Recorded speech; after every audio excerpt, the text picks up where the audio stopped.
Dahlia পাকন পিঠা।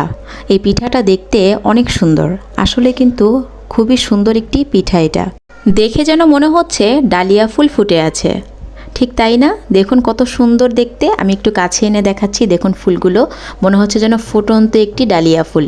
ভেতরটা লাল হওয়াতে পিঠাগুলো এত সুন্দর হয়েছে। আর এই পিঠাটা বানানো কিন্তু অনেক সহজ, কিন্তু দেখে মনে হচ্ছে আসলে কিভাবে বানিয়েছি পিঠাটা, এটা কিন্তু সবারই জানতে ইচ্ছা করছে। চলুন দেখে নিই কীভাবে আমি পিঠাটি বানিয়েছি।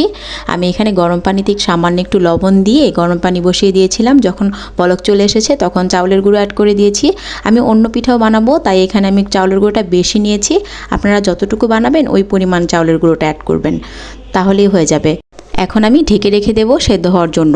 একটু জালটা কমিয়ে রেখে দিলেই দেখবেন চাউলটা কিন্তু একদম সেদ্ধ হয়ে যাবে। চাউলের গুঁড়ো সেদ্ধ করে নিতে হবে। আমরা যেভাবে নর্মালি চাউলের রুটি বানাই, চাউলের গুঁড়ো দিয়ে পিঠা বানাই, ওই রকম করে ডোটা রেডি করতে হবে আর তারপর নামিয়ে নিতে হবে। চাউলের গুঁড়ো আমার পারফেক্টলি সেদ্ধ হয়ে গিয়েছে, এখন আমি নামিয়ে নেব। আর তারপর মথে নিতে হবে। গরম অবস্থায় অবশ্যই মথতে যাবে না, এটাকে ঠান্ডা হওয়ার পর তারপর কিন্তু ছেনে নিতে হবে। এখন আমি সামান্য একটুর মধ্যে ফুড কালার ইউজ করেছি, রেড ফুড কালার। আপনারা চাইলে অন্য ফুড কালারটাও দিতে পারেন, তবে অন্য কালারটা দিলে না এরকম ফুলের মতো সুন্দর ফুটন্ত ফুলের মতো লাগবে না। তো আমি অল্প কিছুটা এরকম ভাগ করে নিয়েছি আর চারটা গোল্লা আমি আলাদা আলাদা করে এভাবে হাত দিয়ে করে নিয়েছি। আর এখন রুটি বানানোর জন্য আমি দুটো বড় বড় সাইজের রুটি বানাবো, তাই আমি দুভাগ করে নিয়েছি। যেহেতু এটা বানাতে একটু সময় সাপেক্ষ ব্যাপার, আসলে একটু সময় লাগবে, তবে দেখতে এত ভালো লাগবে। মানে সবশেষে যখন আপনার রেজাল্টটা পাবেন তখন যে এত ভালো লাগবে, আর সবাই যখন আপনাকে প্রশংসা করবে, এটার কষ্টটা এর মধ্যে কোনো কিছুই না। এখন দেখতেই পাচ্ছেন আমি কিন্তু পাতলা করে রুটিটা বেলেছি, দেখে বুঝে নিয়েছেন অবশ্যই। তো এখন ওই লাল যে ডোটা আমি রেডি করেছিলাম ফুড কালার দিয়ে, ওইটা ভেতরে দিয়ে দেখুন কিভাবে করছি, চারো সাইড থেকে ভালোভাবে যাতে দিয়ে লাগিয়ে দিয়েছে। এখন একটি কাঁটা চামচ দিয়ে এইভাবে ফুল পিঠাটা আমরা যেভাবে ডিজাইন করি ওইভাবে আমি এখন পিঠাগুলোকে সাইড থেকে চেপে চেপে নিচ্ছি। আর তারপর চাকু দিয়ে সাইড থেকে কেটে নেব। সবগুলো পিঠাই কিন্তু আমি এইভাবেই বানিয়েছি, একদম সহজ পিঠা বানানো, কিন্তু দেখতে হয়তো মনে হয় আসলে কিভাবে বানানো হয়েছে। দেখুন কিভাবে আমি করছি, সাইড থেকে এইভাবে ফুলের মতো একটা শেপ করে দিচ্ছি। সাইড থেকে যদি আটাটা মনে হয় যেন একটু বেশি হয়ে গিয়েছে তো চিমটি দিয়ে কেটে নেবেন, আর তারপর এরকম চোখা চোখা টাইপের করে নেবেন, দেখতে ফুলের মতো হয়ে যাবে। আমরা যারা ফুল পিঠাটা বানিয়েছি তাদের জন্য কিন্তু এই পিঠাটা বানানো একদম সহজ, আর যারা বানানো হয়নি বা নতুন একদম, তাদের জন্য একটু কষ্ট মনে হবে প্রথম অবস্থায়, কিন্তু পরবর্তীতে দেখবেন এই পিঠাটা বানানো একদমই ইজি, বানানো একদম সহজ। এখন জাস্ট একটি কেচির মাধ্যমে আমি উপরের ফুলগুলো ফুটানোর জন্য দেখুন কিভাবে কাটছি, এভাবে চোখা চোখা করে কেটে নেবেন। একদম সহজ, আপনার যতক্ষণ মন চায় আপনি কোচাইতেই থাকবেন একদম কেচি দিয়ে, যতগুলো পাপড়ি আপনি বের করতে পারেন এখান থেকে তত দেখতে সুন্দর। দেখতেই পাচ্ছেন কিভাবে আমি করে নিচ্ছি। আর যতক্ষণ আমি করছিলাম, মানে আমিও তো ফার্স্ট টাইম এই ডালিয়া ফুলটা বানিয়েছি। ট্রাস্ট মি, পিঠাটা দেখতে আসলে অনেক সুন্দর ছিল, সবাই খুব খুশি হয়েছে। বাসার সবাই তো বলেছে যে এরকম ডালিয়া ফুল হলে আর কিছুই লাগবে না, এত সুন্দর দেখতে। এখন হাতের মাধ্যমে একটু ফুলগুলোকে ফুটিয়ে দিতে হবে, মানে সাইড দিয়ে একটু চোখা চোখা করে দিয়েছি হাত দিয়ে, দেখুন ভেঙে ভেঙে দিচ্ছি যাতে করে দেখতে ফুটন্ত একটা ফুল লাগে। আর ডালিয়া ফুল তো দেখতে একদম লাল টকটকে। দেখুন পিঠাটা কত সুন্দর হয়েছে। আমি নিজেই কিন্তু আমার নিজের পিঠাটা দেখে আসলে অনেক খুশি হয়ে গিয়েছিলাম যে আমার পরিশ্রমটা আসলে সফল হয়েছে। আমি যেহেতু পিঠাটা বানাতে আসলে পরিশ্রম করছিলাম, তো আমার কাছে এই পিঠাটা যে সময়টা আসলে লেগেছে ওই সময়টার কোনো কিছুই নাই পিঠাটার রেজাল্টের পর। দেখুন কত সুন্দর দেখতে, মনে হচ্ছে যেন একটা ফুটন্ত ফুল।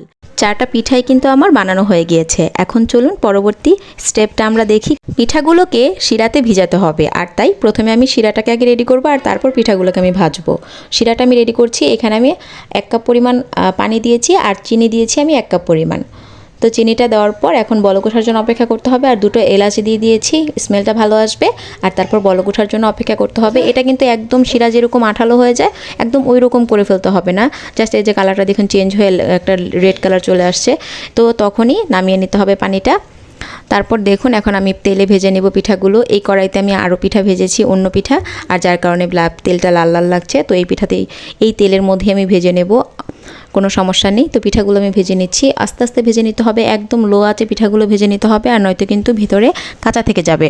আর লাল অংশটা যেহেতু এখানে উপরের অংশটা কিন্তু একদম উঁচু, এই উঁচু জায়গাটা যদি সেদ্ধ না হয় তাহলে তো খেতে ভালো লাগবে না।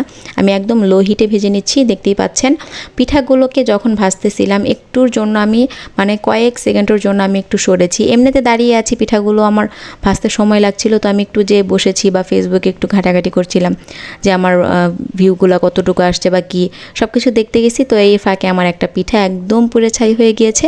তো ওটা আমি স্কিপ করিনি, আপনাদেরকে দেখিয়েছি। সবসময় তো আমরা সব কিছু দেখাই না ক্যামেরার পেছনে, আসলে আমাদের অনেক ঘটনাই থাকে যেটা আপনাদের সাথে আমরা শেয়ার করি না। সরাসরি পিঠাটা ভাজার পর কিন্তু আমি এখন শিরার ভিতরে ডুবিয়ে দিয়েছি, আর এভাবে একটা করে ভাজবো আর একটা শিরার ভিতরে দেওয়ার পর কিছুক্ষণ রেখে দেওয়ার পর উঠিয়ে নিলেই হয়ে যাবে। একদম রেখে দিতে হবে না শিরাতে, এমনিতেই কিন্তু পিঠাটা মচমচে হয়ে গিয়েছে আর একদম ক্রিস্পি। দেখুন ভাজার পরেও কিন্তু ভেঙে যাবে না বা শিরাতে দেওয়ার পরেও কিন্তু পিঠাগুলো ভেঙে যাবে না। তো এই পিঠাগুলো ভাজতে গিয়ে আমি একটা জিনিস আমার কাছে ভালো লেগেছে, পিঠাগুলো একটু ভেঙে যায়নি। আসলে কষ্ট করে একটা জিনিস বানালে সেটা যদি ভেঙে যায় খুব খারাপ লাগে। তো আমি এটা রেখে আমি কিছুক্ষণের জন্য সরে গিয়েছিলাম, তো পিঠাটা আমার পুড়ে গিয়েছে। যাই হোক, সমস্যা নেই, এটা আমার রিজিকে ছিল না। কিছুক্ষণের জন্য সরে গিয়েছিলাম, তো আমার একটা পিঠা পড়ে গিয়েছে, সমস্যা নেই। এখানে 3টা পিঠা বেঁচে আছে, এই 3টা পিঠাই খুব সুন্দর হয়েছে। সবার একটাই আবদার যে এই পিঠাগুলো পরবর্তীতে আবার বানাতে হবে। পিঠাগুলো দেখতে এত সুন্দর হয়েছে, খেতেও অনেক মজার ছিল। অবশ্যই বাসায় ট্রাই করবেন, আর অবশ্যই একটা ফলো দিয়ে আমার পাশেই থাকুন। ইউটিউব থেকে দেখে থাকলে সাবস্ক্রাইব করে পাশে থাকবেন। আজ এই পর্যন্ত, সবাই খুব ভালো থাকবেন। আল্লাহ হাফেজ।